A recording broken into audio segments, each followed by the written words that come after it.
Hello everybody, so today we are going to be going over Support Luminary. So there are two different versions of the build that you will likely run into. The first one that we're going to go over, and the one that I'm playing currently, is the cleanse version of Luminary. So the weapons you use for this is you use a mace and you use a torch, followed by the staff. The reason that you use the torch is because the torch 5 cleanses a bunch of conditions. So it really is helpful to have that to cleanse the conditions.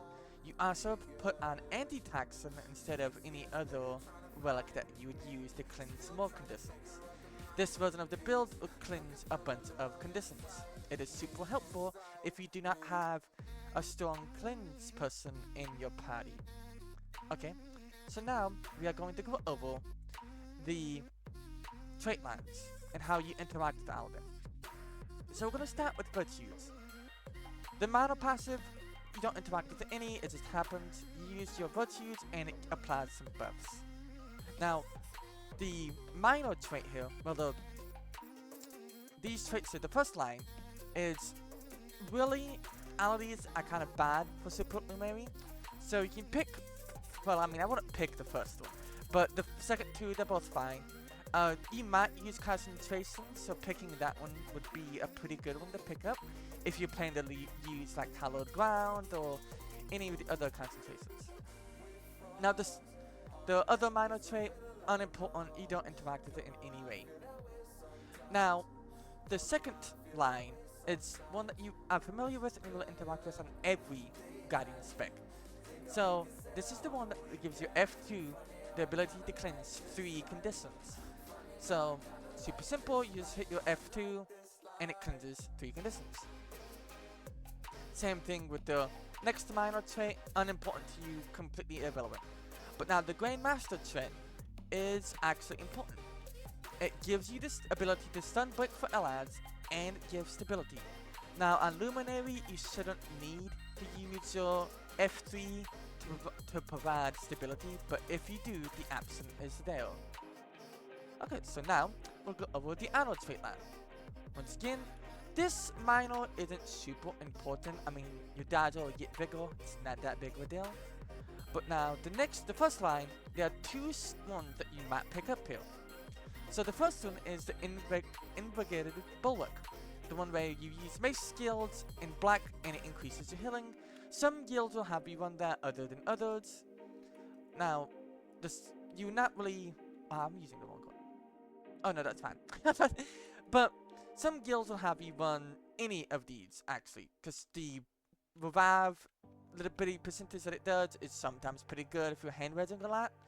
Same thing with the next one, drop a symbol and heal. We are currently using this due to our build setup. Next minor trait is actually something you should have at least subconsciously on your mind. So you want to use your dodge roll at least. Don't let it sit and fall. You want it to be at least used once. That way, whenever you dodge roll, you heal people as well. You want to keep one dodge roll for yourself, preferably. Sometimes two. If you feel like you need to have both to live, then don't worry about this trait.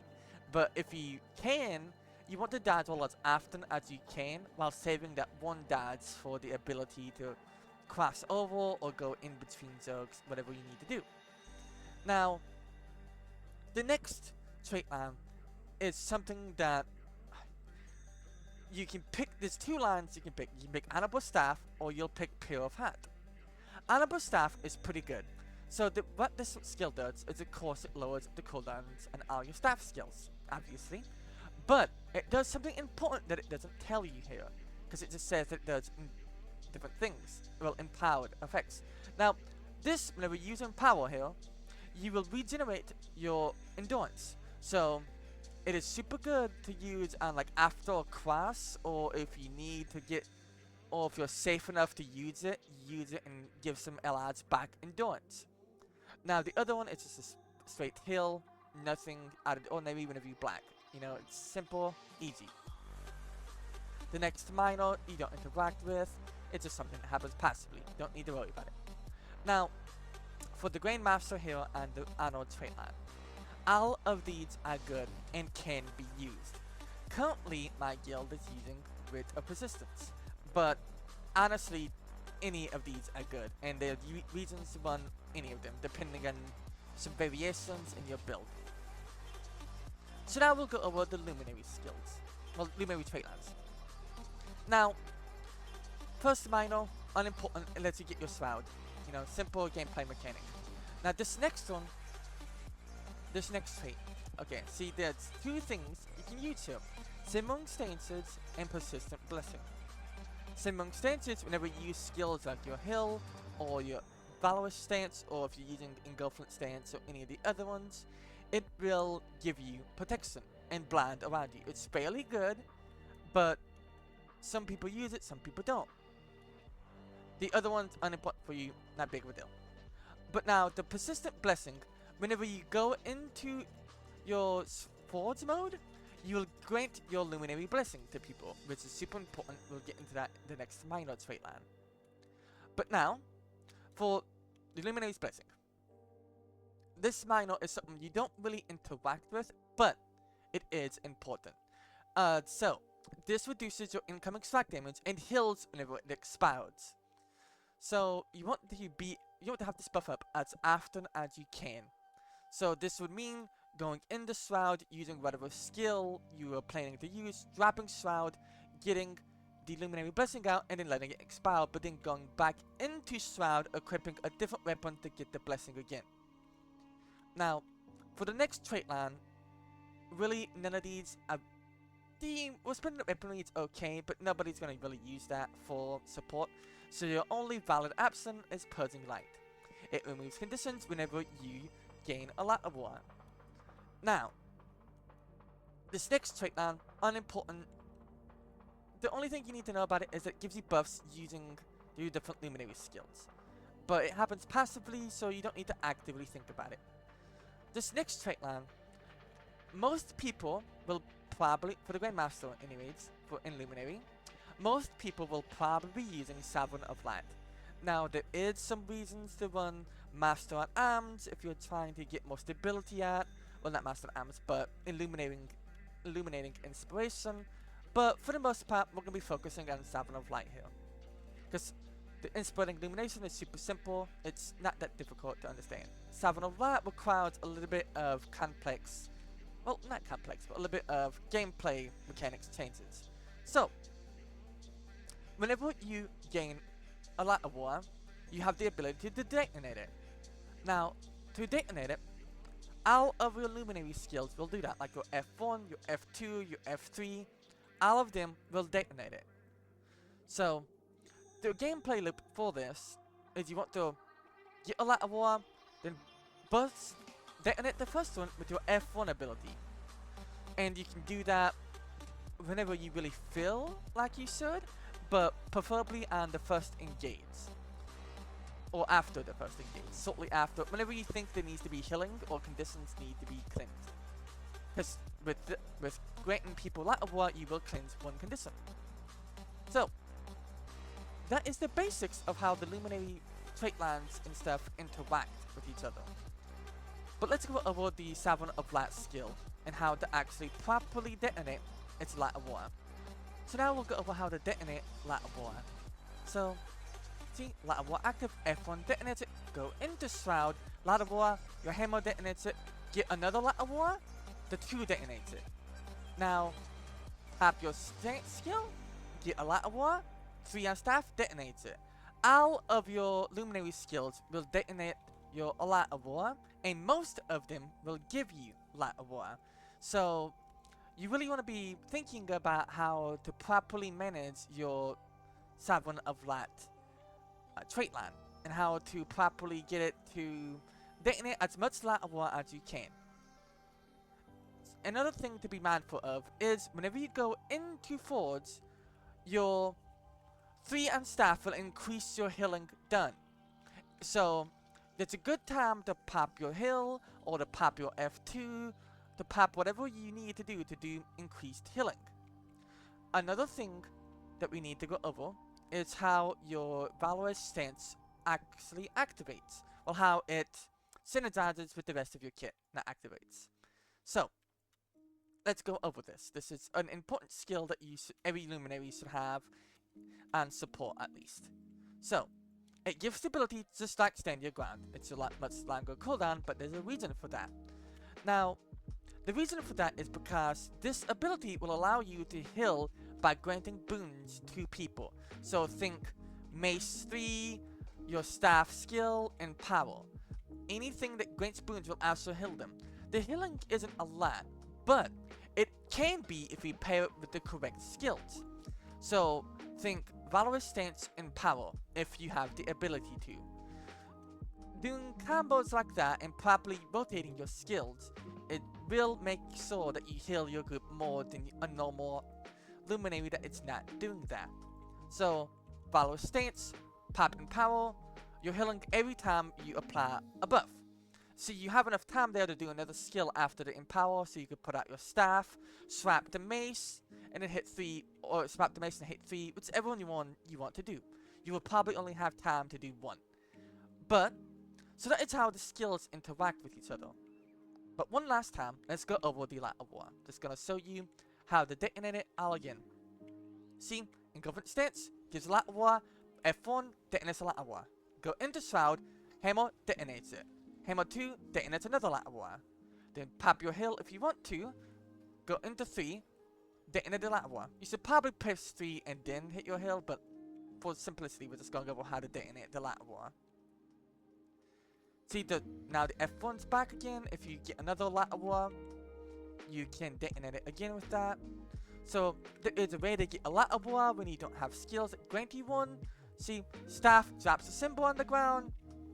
Leap through with number 4, detonate it with 4 or with your F1. There is ways to get it. Preferably, you would not want to do that unless you needed to for some reason, because you want to have your Luminary Shroud with Forge to be on as low as a cooldown as you can. Preferably, you would like to hop in, use one weapon, drop out of it. That way the cooldown stays at 4 seconds. If you need to, you pop in, use 2 weapons like the hammer and the staff. That way, see, boom, now it's got a 9-second cooldown. When we can go back into it, your staff will be off cooldown. That is how the Luminary Forge works. Try not to use 3 weapons unless you absolutely have to. If you have to use 3 weapons, it's probably going to be your 5 so you don't die. But for the most part, you shouldn't need to use 3 weapons in Luminary Forge. But that's how all the skills work together and how everything like synergizes with each other. But one thing I guess I didn't go over is this stance, this healing ability. It did get nerfed, but it is still probably the best heal that Luminary has. There's probably some debate to that, but for the most part, this stance is the best. Now, the reason for that is that it cleanses conditions from other people too. So, this is a super good skill. It cleanses conditions, it gives Light of War, but all your heals to do that. But it's still a super good skill, it's worth it. So yeah, that's how all the skills interact with each other. Now, in the next part, we'll go over some gameplay and some do's and don'ts of Luminary gameplay and how to not die effectively at it. Because as a Luminary, your ability to not die is super important. So we'll go over some gameplay and talk about what I did wrong and what I could do better, and how you can effectively not die on Luminary. Okay, so for the last thing that we're going to go over, we're going to go over positioning based stuff. So, we're gonna act like this is the enemy Zerg, and they're coming at you. Empowering right here when you're point blank, bad. Don't do that. That is too close to do that. That is too close. Also, if you're running up to the group, you need to be popping stability about probably right here. That might even be a little bit too late, but around there is when you would want to, depending. Like honestly, you should probably want to try pop it from like about right here. Like this would be when you would want to pop your stability.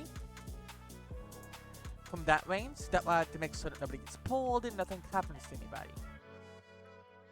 Let's also go over the rotation that you should pop your stability. I personally like to do stand your ground first, and then cover with either the Shield 3 or with a symbol swiftness on you. Something like that to cover the stability. You can also pop F2 if you wanted to do that, but that would be a rest of your F2, but if you want to do that to cover, you can. So, let's also go over when you should be trying to empower to get Valorous Stance healing from the applying boons to allies. So, once again, don't empower in front of the group. That would be bad. Unless your whole team is right here with you, and like pixel stacked right here, don't do it. It will get you killed every time. The ideal for that would be to dodge roll through them. Like you're going into them, you dodge roll, you pop that, and then you would hit empower behind them, and your group's hitting it from the back. That would be ideal for you to get a quick empower out. When you cleave downs, or when you are grinding on downs, or grinding in a melee cup, you can empower as often as you feel safe to. But do try to do it whenever you're actually safe. Now, so proper stability rotation would look something like this. You pop your stability, you go into the group, and then you're doing stability, you know, you got stability still, you still have it, you know, you're DPSing, your group's DPSing. See, it goes away, and then this would be when your other stability would pop its stability. Okay? And then you wait for it to go away, and then you would pop your Valorous Stance and try to get out an Empower or some other buffs to heal your group up more. And then if something was to happen, like let's say you come into your group, you pop your stability, and then you get like stripped and stuff, and you see like your group doesn't have stability either. That's when you would pop your F3 to give the group stability again, and to break the stun that they're definitely going to be in. But as far as basics go, that's about all that Support Luminary is really needing to do. Your positioning is super important. You want to make sure that you're on your commando. Like if the blue line right here was the commando, be inside of them, be on top of them. That is super important for you to do. You could be slightly behind them, like a few steps, like right here. Like literally one step in front, just one step would be fine. If you're two, you're probably going to die. But yeah, so that's the basics of Support Luminary. So if you have any comments or questions, feel free to ask them, and I'll see you guys later.